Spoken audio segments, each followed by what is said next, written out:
Hello guys, Kali পুজোতে সবাইকে happy Deepavali. আজকে আমি বাড়িতে লাইটিং লাগাইছি। লাইটিং লাগানোর পর লাইটিংগুলো রাত্রে জ্বালালাম। রাত্রে জ্বালানোর পর দেখতেছি লাইটগুলো জ্বলতেছে নাকি ঠিক মতন। জ্বালানোর পর বাড়িতে গেলাম। বাড়িতে গিয়ে মাকে দেখতেছি মা পুজো করতেছি। পুজো করার পর দেখতেছি মা পুজো দিচ্ছে, আমিও একটু পুজো টুজো করলাম। মা ঠাম্মি সবাই মিলে একটু ভিডিও করে নিলাম। ভিডিও করার পর দাদা একটু মোবাইল দেখতেছে। মোবাইল দেখার পর দেখাচ্ছে আমরা এরকম করে গ্রামের মধ্যে এরকম ভিডিও বানাই। তারপর লাস্টে আমি বাইরে এসে মম জ্বালালাম। জ্বালানোর পর দিয়ে যে বাজার থেকে বোম নিয়ে আসলাম। বোমগুলো ফোটাচ্ছিলাম, আমি ফোটাচ্ছিলাম, সবাই মিলে ফোটাচ্ছিল। বোমগুলো ফোটানোর পর দেখতে কি সুন্দর লাগতেছে দেখতে। বাড়ির লাইটিংগুলো লাগাইছে। লাইটিংগুলো লাগানোর পর সবাই বাড়ির সবাই আসছিল, বোম দেখতে এসেছিল, বোম ফোটাচ্ছিলাম।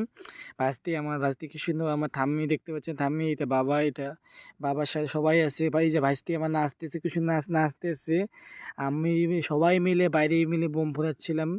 আমি এটা দেখতে পাচ্ছেন, তার কারণ আমি ঠাম্মির সাথে এখন কথা বলবো, হাসবো, দেখতে পারবেন, একটু পরেই দেখতে পারবেন। ফাইনালি আমাদের পুজো আজকে কমপ্লিট হয়ে গেছে। আমি আর ঠাম্মি দেখতে পাচ্ছি, ঠাম্মি হ্যাপি দিওয়ালির জায়গায় হাসতে আসছে শুধু, কি মজাই মজা আজকে মতন এরকম।